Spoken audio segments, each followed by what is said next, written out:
Patricia, 58 years old, lives in a modest suburban home in Georgia. On the outside, her house radiates comfort. A quiet street lined with oaks, a porch swing that creaks softly in the breeze, and the smell of jasmine from her neighbor's garden. But inside, Patricia lies awake once again. It's 3 in the morning, the same hour that has become her unwelcome companion. Her neck and shoulders throb as though an invisible weight presses down, and no matter how many pillows she arranges behind her head, relief never quite comes. The room is dark, silent except for the faint hum of the refrigerator down the hall, but her body refuses that silence. It cries out, demanding attention in the most insistent way. Perhaps you too have known nights like this. The hours drag on, and while the world sleeps peacefully, your body becomes an orchestra of aches, pulling you from the rest you crave. Chronic pain does not always shout, but it rarely whispers. It hums through the muscles, sharpens behind the eyes, gnaws at the joints. And with each sleepless night, it becomes more than a physical sensation. It steals energy, dims the spirit, and unsettles the mind. Edgar Cayce, the American mystic often called the sleeping prophet, once said that pain is not an enemy. Pain, he suggested, is a form of language, the body's attempt to be heard when gentler signals have been ignored. To him, illness and discomfort were not punishments to be endured, but messages waiting to be interpreted. Imagine, then, if your backache or your throbbing knee was not only a problem to suppress, but a teacher offering guidance. Patricia doesn't know this yet, but she is standing at the doorway of a different kind of conversation with her body. What if, instead of resisting the pain, she could listen to it? What if the body's cries at 3 a.m. were not random torment, but an invitation? A call to reorder life, to release burdens, to soften what has been hardened. This is where Cayce's vision becomes a compass. He taught that to bring relief, we must not only treat the body, but also soothe the mind and restore the spirit. Healing, in his view, required a kind of harmony, as though each dimension of ourselves were strings on the same instrument. When one string is pulled too tight, the entire instrument falls out of tune. Tonight, Patricia's story begins with pain that feels unbearable. Yet over the coming weeks, her path will reveal something subtler. That pain, though loud, is not senseless. It can be answered with warmth, with gentle routines, with forgiveness, and with the courage to release what is no longer hers to carry. And as you follow this story, I invite you to reflect for yourself.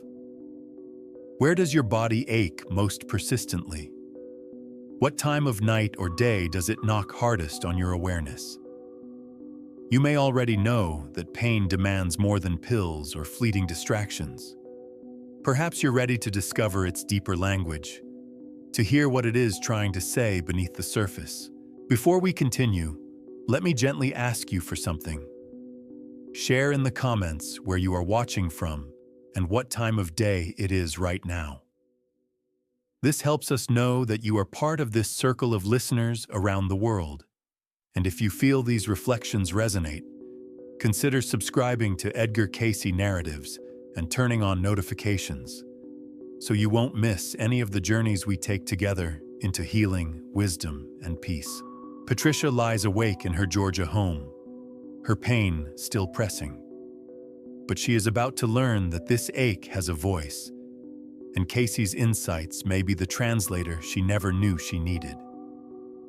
If pain is language, then how do we learn to hear it? That question will guide us as we step into the next part of her journey, where Cayce's vision of body, mind, and spirit realignment begins to shine a light. Patricia's sleepless nights were not isolated accidents. They had been building for years. Tightness in the shoulders after long days at the office, headaches that seemed to arrive after every family gathering, and the low, dull ache in her lower back that became almost like a shadow she carried everywhere. By the time she was 58, these signals were no longer background noise. They had become the main voice of her body, a voice she could not ignore. Edgar Cayce would have recognized this pattern immediately. To him, chronic pain was rarely just mechanical. It was not simply about muscles straining or joints wearing down. Instead, Cayce saw pain as the point where three streams, body, mind, and spirit, intersected and lost their balance. Only when all three came back into harmony could healing begin. He insisted that we cannot separate the physical from the emotional, nor the emotional from the spiritual. One feeds the other, and together they create the conditions for either wellness or distress. Let us begin with the body. Cayce's language was always simple: warmth, lightness, and order. He believed digestion was central, because when the digestive system was strained or sluggish, toxins built up and affected circulation, nerves, and even moods. For Patricia, late dinners after long workdays often meant restless sleep. Cayce would have guided her to lighter, earlier evening meals, warm compresses over the stomach or liver, and gentle circulation exercises to restore what he called truer rhythms in the body. Pain, in this sense, was not just a knot in her neck. It was her body's way of saying, "I need warmth. I need order. I need you to notice."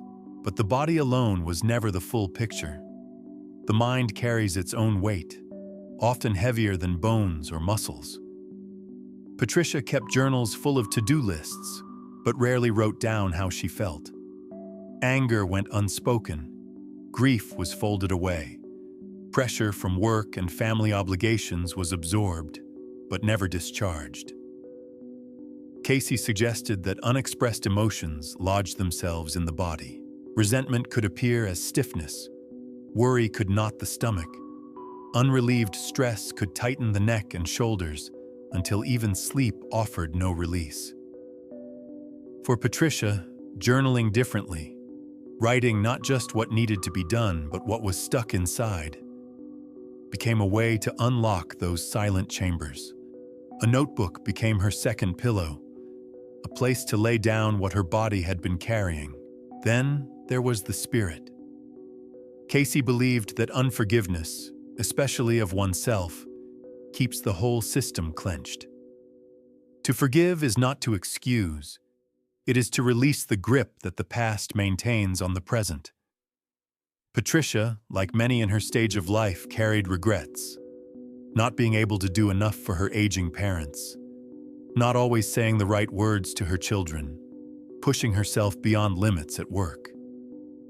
In her prayers, she often asked for strength. Cayce would have suggested something gentler. Pray for release, for the courage to admit weakness, for the grace to let burdens be shared with God and others. So when Patricia's pain woke her at 3 a.m., Cayce's framework would invite her to pause and ask 3 questions. Body: what warmth or order is my body asking for right now? Mind: what emotion have I not written, spoken, or felt fully today? Spirit: what forgiveness, especially toward myself, am I resisting? Seen this way, pain is no longer only a tormentor. It becomes a messenger, pointing to where imbalance has set in. And the response is not just in medication or in rest alone, but in a whole person realignment. This does not dismiss medical care. Cayce consistently affirmed the role of physicians, therapies, and practical treatment. But he asked us to add something more. To see ourselves not as broken machines needing repair, but as living instruments longing to be tuned. Patricia's nights were still interrupted, but slowly she began to view them differently. When her body shouted, she did not only reach for the bottle of pain relievers by her bed. She began to wonder, what is my body trying to tell me? That shift alone softened the edge of despair. She was no longer a victim of her pain, but a student of it. From this doorway of awareness, the next question naturally arose. Awareness is helpful, but what do we do with it? Casey was practical, always grounding insight in action. He insisted on daily discipline, not dramatic miracles. Healing, he said, comes step by step, with routines that honor the body, calm the mind, and uplift the spirit. Patricia would soon discover what this looked like in practice. A simple but powerful 21-day protocol: warmth, stretches, breathing, journaling, and gentle movement. Through these daily acts, she would not only hear her body's language but learn to answer it.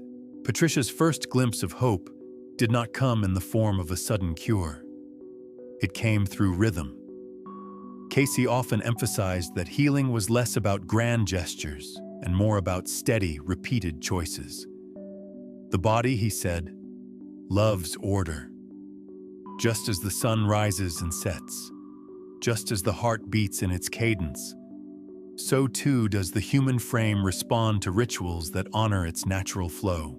That is why a 21-day commitment became a turning point for Patricia. A span long enough to form new patterns, yet short enough to feel within reach. Her evenings began differently. Instead of collapsing into bed with her phone buzzing nearby, she created a ritual of warmth. 10 minutes in a warm shower, letting the water melt the tightness in her shoulders. If energy was low, she opted for a heating pad across the neck or over the liver, an area Casey frequently mentioned as central to circulation and digestion. This warmth was more than comfort. It was instruction to her nervous system. You are safe. You may soften. After warmth came movement. Not exhausting workouts, but 6 gentle stretches. She tilted her head side to side, rolled her shoulders, extended her back, rotated her hips. Each movement was slow, like an act of listening. The body was speaking, and she was responding not with resistance, but with kindness. Finally, Patricia practiced the 4-4-6 breath. Inhale for 4 counts, hold for 4, exhale for 6. At first it felt awkward. Her chest rose too quickly, her mind wandered. But with practice, something shifted. The long exhale drew tension out like water draining from a sponge. The racing of her thoughts slowed, and her pulse steadied. Some nights she still woke at 3, but instead of spiraling into frustration, she could return to this breath and gently invite her body back into rest. Daytime held its own rhythm. Casey was clear that healing required circulation and movement. Patricia committed to walking 10 to 20 minutes daily. She was not training for a marathon. She was training for balance. With each step, her joints loosened, her breath deepened, and her mood lifted. She carried a water bottle with her everywhere, another reminder of Casey's principle of purification. Steady hydration washed the system like a stream clearing debris. She also carved out what she called her release hour. 10 minutes in the afternoon were dedicated to letting go, stretching at her desk, journaling a short entry, or simply stepping outside to feel sunlight. In those small breaks, her body was no longer asked to carry tension without relief. By the second week, Patricia layered in new practices. A foam roller, gently pressed along her back and hips, surprised her. At first it felt odd, even uncomfortable. But within minutes, she discovered how much release her muscles craved. Casey would have approved. He often spoke of circulation and relaxation working hand in hand. She began keeping a pain journal, rating her discomfort each day on a scale from 0 to 10. At first, numbers bounced wildly. One night she marked an 8, the next morning a 5.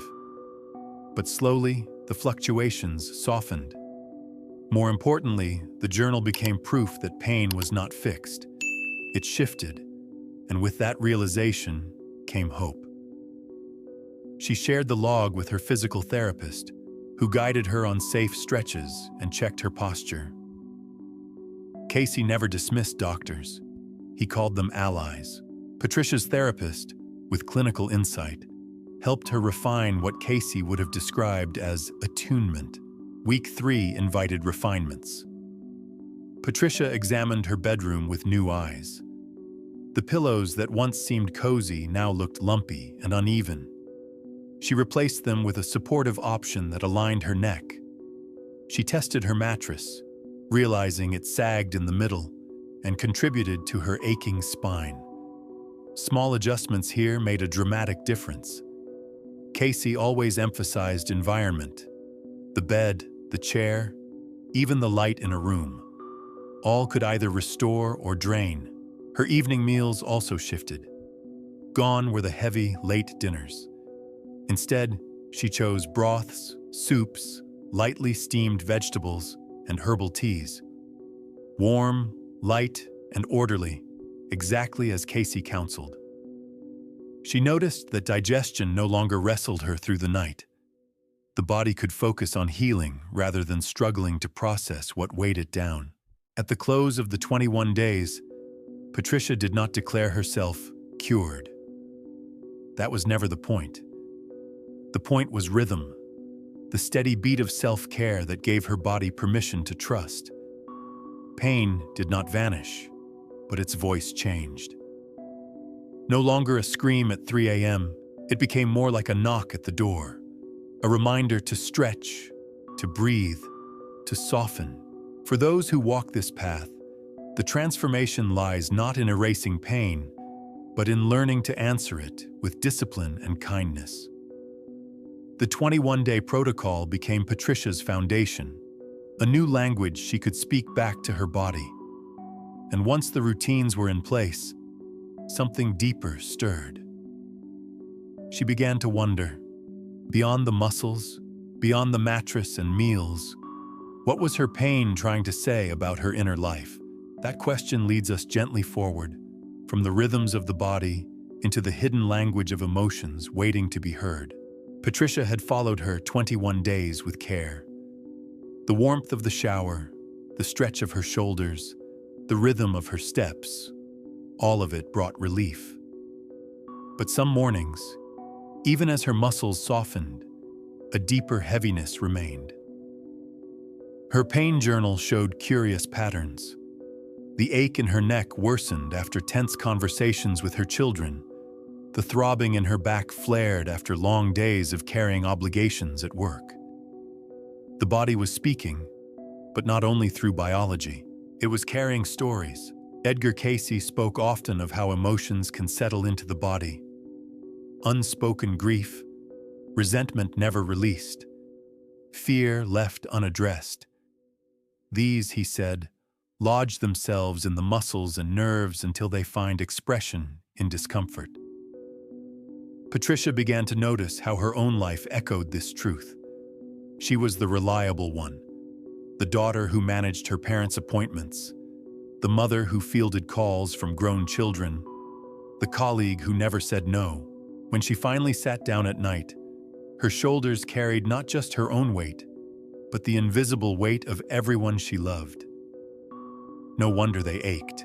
Her physical therapist suggested posture adjustments, but Casey would have suggested something further: posture of the soul. And so Patricia tried an exercise new to her, what Casey might have called listening to the inner language. She sat at her kitchen table one evening, a pen in hand, and wrote a letter. Not to her children, not to her boss, but to her pain. "What are you trying to tell me?" she asked on the page. The words surprised her.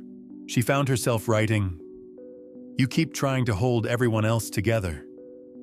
But who is holding you?" Tears came, unexpected and steady.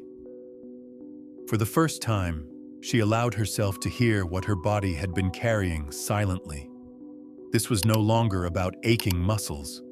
This was about a lifetime of habits, of saying yes when she needed to say no, of pressing forward when she longed to rest. The pain had become her messenger, reminding her of what her voice had not dared to speak aloud. Casey's insight was not that every pain has one neat emotional cause. Rather, he taught that the body and mind weave together, each influencing the other. By acknowledging the possibility that pain may carry meaning, a person begins to loosen the knots inside. Patricia's letter did not make her pain vanish overnight, but it softened something else: her resistance. Instead of fighting her body, she began to treat it as a partner in conversation. She tried writing again the next evening. This time she asked her pain, "What do you need?" The answer came back in her own handwriting: "I need rest. I need you to share the load." These were not mystical words from outside, but truths from within her own depths. Truths her body had been whispering through tension and sleeplessness. Her story is not unique. Many who live with chronic pain find that the ache grows louder during times of emotional strain. A fight with a spouse, a stressful deadline, the grief of loss. These can tighten muscles as surely as any heavy box lifted from the floor. The body speaks for the heart when the heart has been silenced. For Patricia, the realization was bittersweet. She saw how often she had defined her worth by how much she carried for others. She remembered her daughter's words: "Mom, you don't have to do everything." But she had done it anyway, until her own body rebelled. Neck and shoulders, the classic places of burden, became her loudest teachers. Listening to the hidden language of emotions did not mean abandoning medical care. She still checked in with her doctor, still used her foam roller and heating pad, but alongside those, she practiced a new kind of dialogue. Each day she asked herself, "What am I holding that is not mine to hold?" Some days the answer was small, a work task she could delegate. Other days it was harder, a family worry she could not control. Each release felt like loosening a knot, not just in her heart, but in her very muscles. This act of listening is what Casey meant by treating the whole person. The body may ache, but beneath it may lie the voice of the mind and the spirit, asking for space. Patricia began to discover that healing was not just about compresses and stretches. It was also about truth-telling, about admitting she was human, limited, and worthy of rest. And yet, listening alone was not the final step. Casey often said that forgiveness is what truly frees the body. To hear the pain is one thing, to release the burdens behind it is another. Patricia's letters opened the door. The next act of her journey would carry her through that doorway, into the quiet strength of prayer and the liberating grace of forgiveness. Patricia's letters to her pain became a ritual.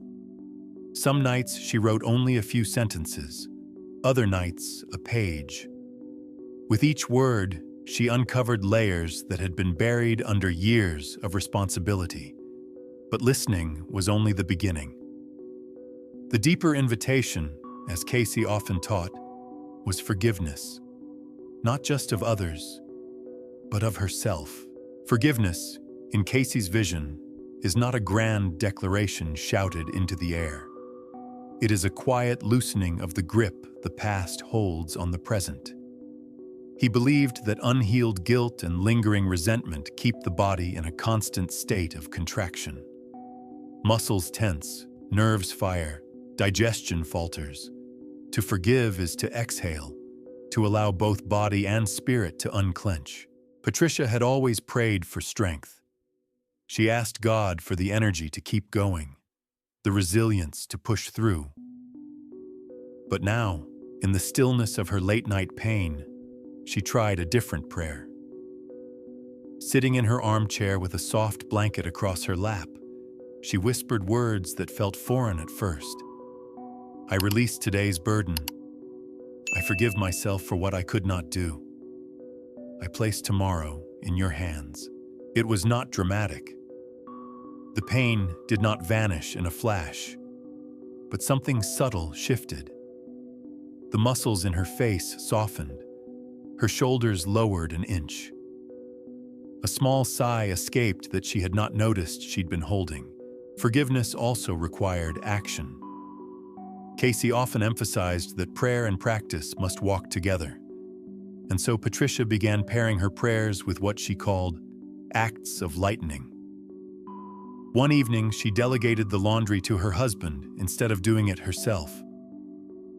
Another day, she told a colleague she could not take on an extra project. These choices were uncomfortable at first. Saying no felt like failure, but each small release was a sermon to her body. You no longer have to carry everything. She began to notice the connection. On the days when she paired her prayer with an action of release, her pain journal showed lower numbers. Nights were not pain-free, but they were less tormented. Forgiveness was not abstract anymore. It was lived in the fibers of her being. There were setbacks. Some nights, Patricia slipped back into old patterns of guilt, telling herself she should do more, be more. The pain flared accordingly, but Casey would have reminded her, healing is not perfection, it is direction. Every act of forgiveness, no matter how small, tilts the body toward rest and balance. For Patricia, prayer became less about asking and more about opening. Her whispered words at bedtime grew simpler. I release. I forgive.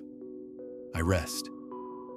These phrases became anchors, calming her nervous system as much as her soul. And each time she prayed them, she imagined the knots in her shoulders loosening just a little more. Forgiveness did not erase her responsibilities. Her children still called. Her parents still needed care. Her work still demanded attention.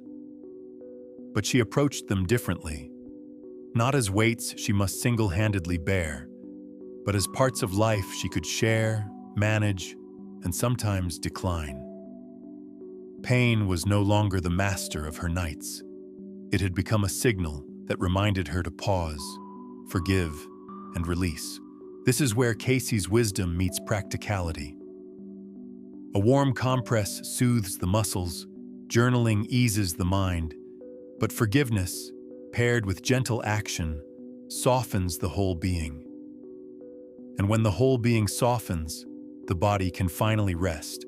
As Patricia leaned into this practice, she began to wonder, how could she know if all of this effort was truly making a difference?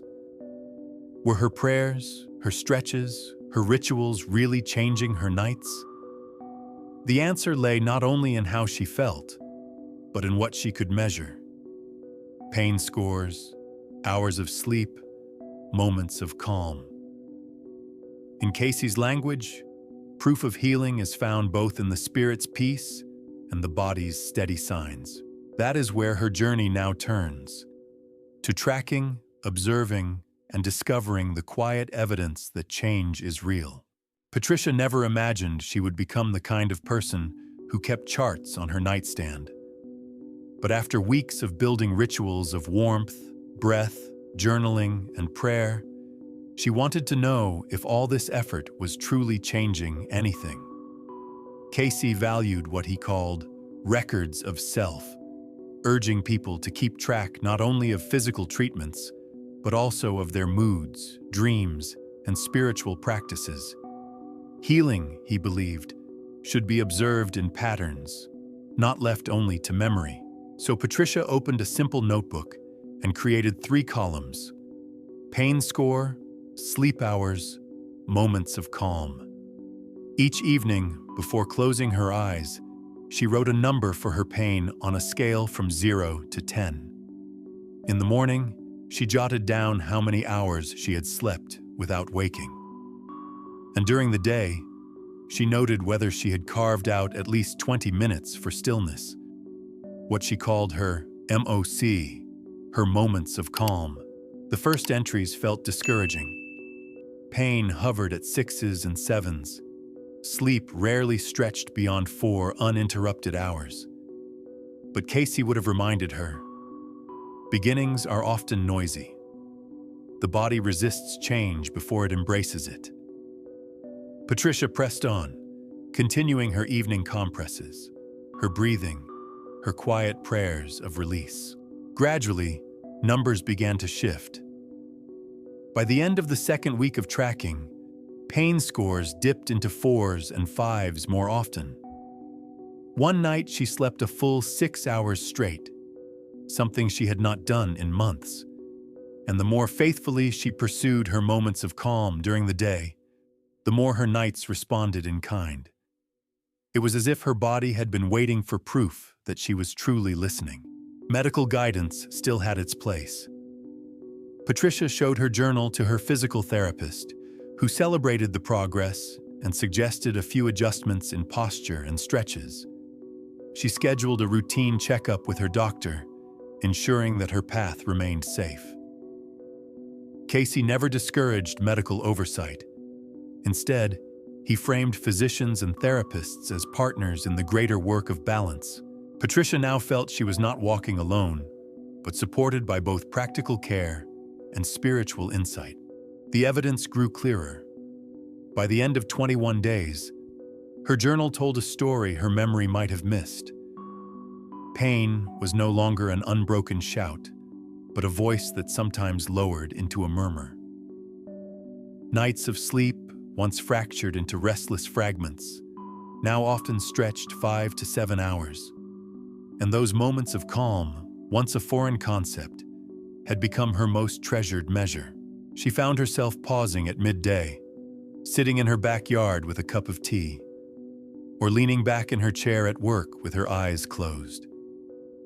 20 minutes of calm, sometimes more, and the body responded with gratitude.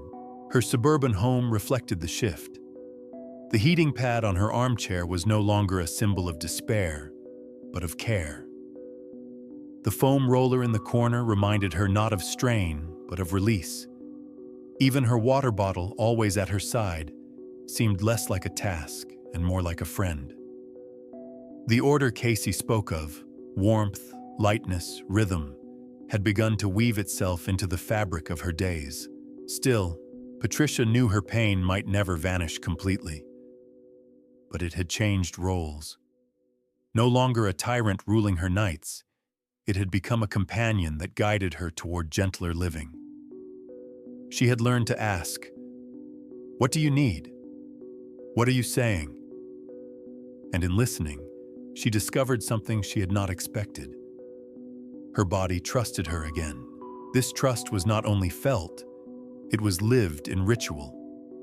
Each night before sleep, Patricia performed a closing practice, a blend of Casey's wisdom and her own adaptation. She began with a warm compress, placed either over her neck or gently across her abdomen for 7 to 10 minutes. As the heat spread, she breathed in the 4-4-6 rhythm, 6 full cycles, allowing her body to exhale more than it inhaled. Then she performed a 90-second body scan, beginning at her forehead, moving down to her shoulders, chest, belly, hips, and legs. At each stop, she whispered inwardly, "Allow softening." Tension released, piece by piece, as if her body had been waiting for permission. Finally, she whispered 3 short sentences. "I see myself. I release today. I allow rest." Simple, but powerful. Words that told her body it no longer needed to shout. Before turning out the light, Patricia wrote 2 lines in her journal. One thing her body had done well that day, and one thing she promised not to force tomorrow. These small acknowledgments became closing notes to the day's symphony, assuring her that progress was real. In the quiet of her room, something new emerged. Patricia was no longer haunted by the clock striking 3 a.m. Instead, she entered rest with trust. Pain was still present, but it was no longer an enemy. It was a language she had finally learned to hear, and in hearing it, she had found peace. Patricia's journey invites you, too, to consider your own. What would shift if your pain was not only a problem to silence, but a teacher to listen to? Casey's wisdom offers no magic cure, but it does offer something lasting. The chance to live in partnership with your body, to align body, mind, and spirit in rhythms that heal. And as Patricia discovered, the result is more than fewer aches or longer sleep. It is a life attuned to gentleness, forgiveness, and hope. Healing, in Casey's vision, was never about chasing away discomfort at all costs. It was about learning to listen, to respond, and to walk in harmony with the messages of the body. Chronic pain, though relentless, can become a doorway rather than a wall. For Patricia, that doorway opened slowly, through warmth, breath, movement, journaling, prayer, forgiveness, and careful observation. She no longer feared her pain as an unpredictable intruder. Instead, she recognized it as a companion pointing her back toward balance. Each flare-up reminded her to pause, to soften her shoulders, to forgive herself again, to honor the rhythms her body longed for. What once felt like punishment now became communication. This is the paradox Casey so often illuminated. Suffering, when approached with humility and attention, can transform into guidance. The very thing that wakes us at night may be the voice that teaches us how to rest more deeply. Patricia's journal told the story best. Her pain scores dipped, her nights lengthened. Her moments of calm became treasures she sought out daily.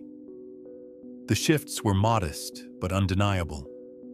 More importantly, they were sustainable, rooted not in a single cure, but in a way of living. You too may find that the path is not about perfection, but direction. Start with a warm compress, a breath, a moment of calm. Listen for what your body is asking. Write down its whispers. Pray for release, not only for strength. Forgive yourself for what you could not carry. Each act may seem small, but together they weave a rhythm that restores. So tonight, before you sleep, consider this ritual. Place a warm compress gently on your body, over the aching spot, or across your abdomen where so much stress is held. Breathe in for 4, hold for 4, breathe out for 6 times. Let your breath teach your body to trust again. Scan yourself from forehead to toes, softly telling each part. Allow. Whisper 3 simple lines. I see myself. I release today. I allow rest. Then write 2 lines. 1 praise for your body's work today. 1 promise not to force tomorrow. This ritual, lasting just a few minutes, is not only practice, but prayer. It signals to your body that you are listening, and to your spirit that you are safe. And over time, as Patricia discovered, the body responds, not always with perfection, but with gentleness, with longer sleep, with quieter pain. Patricia no longer wakes every night at 3. The ache still visits, but less often, less loudly. She rises in the morning with gratitude not for the absence of pain, but for the presence of peace. Her body and spirit have found a new language together, and that language is rest. Perhaps you are ready to discover the same. Chronic pain does not have to be a wall. It can be a guide. Listen, respond, and allow yourself to be led, not into despair, but into the deeper silence where healing waits. And when you are ready, take with you the gentle reminder Casey might whisper even now. Healing begins not in conquering the body, but in befriending it.